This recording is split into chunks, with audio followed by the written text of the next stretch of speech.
Okay, so welcome to video number 7, and let's organize your ideas. So now that you know how to implement the brainstorm splatter method, it's time to dig deeper.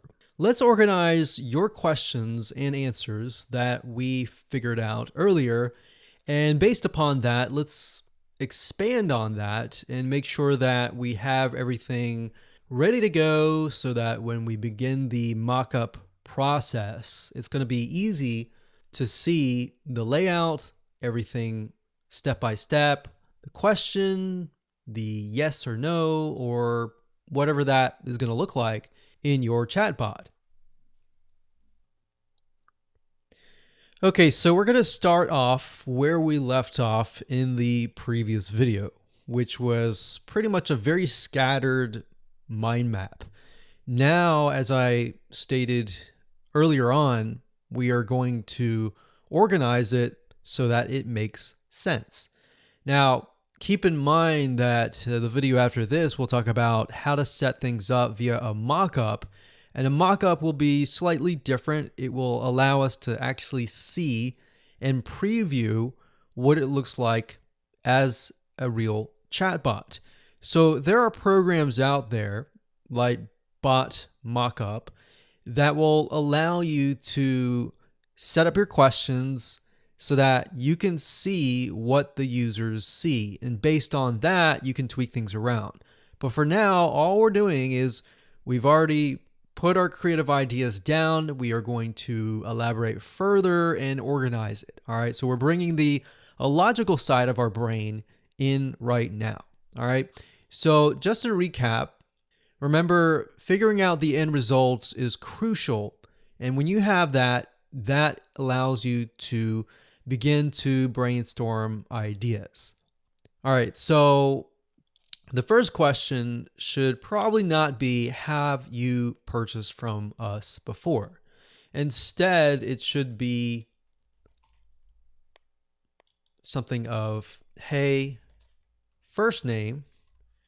And fortunately with Facebook, they do have placeholders, so you can insert the first name to customize it. And customizing it and making it more personable is very, very important, because you never want people to feel like they're a robot or you are a robot, even though you are. And you definitely want to make it clear that you are a chat bot and not a real live person, because sometimes people can't differentiate between the two, and chat bots are new technology that has come in. Once you're transparent and you're upfront and honest, they tend to trust you. So we can say, hey, first name, how would you like to XYZ? Now, XYZ depends on your end result, and that's why you need to know your end result. But in this case, if we are teaching people about scuba diving, you could say, how would you like to learn how to improve your scuba diving? Now, bear in mind that you don't want to have too many words, because there's only a limited amount of space. So if you can squeeze this down further, then great. The shorter, the more concise, the more straightforward, the better. So how would you like to learn how to improve your scuba diving? And we would assume that they're going to say yes.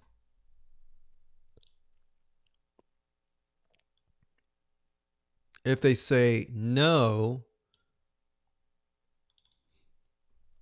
you could say something like, well, how can I help you?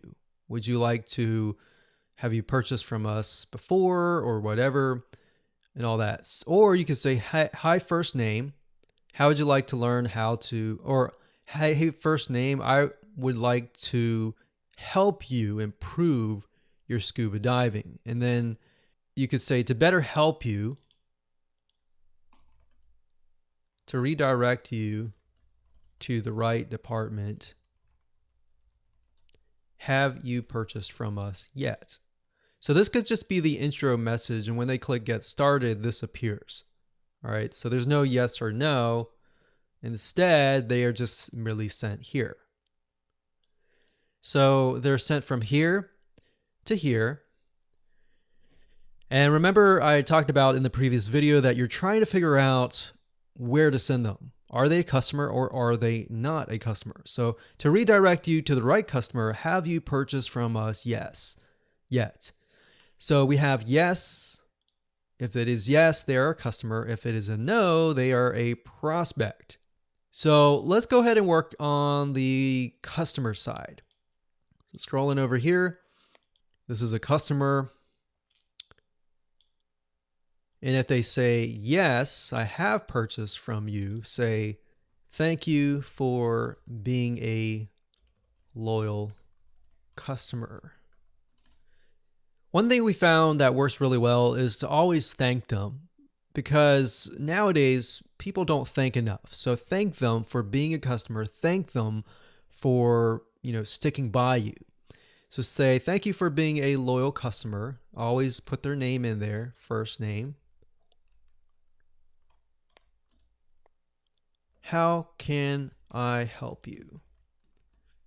So in this case, you could give them a number of choices. You could give them a choice such as maybe customer support.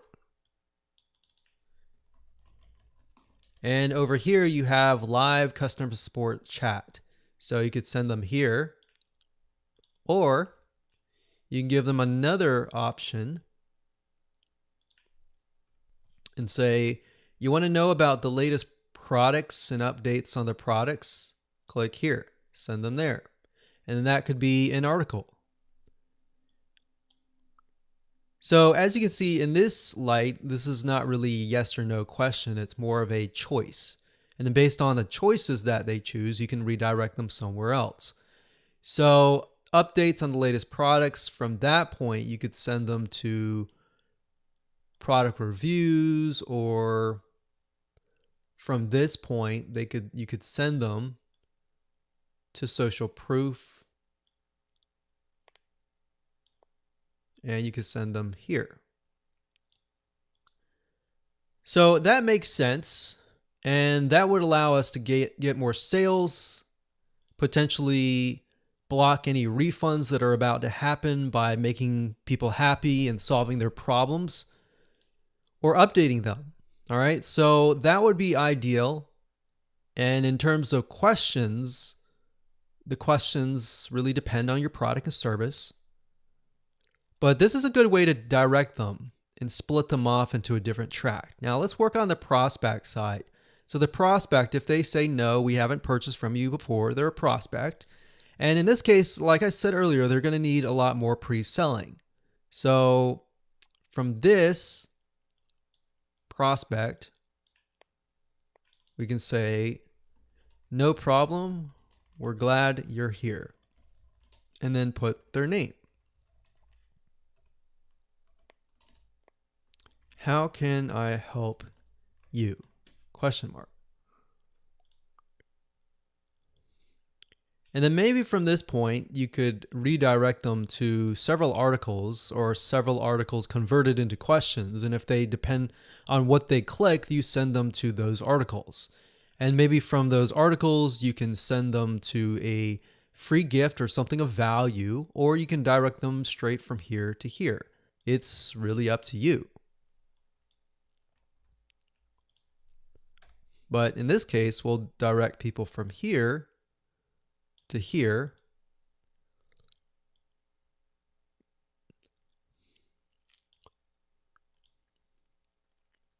And maybe from here, we could direct them to a special deal or a discount.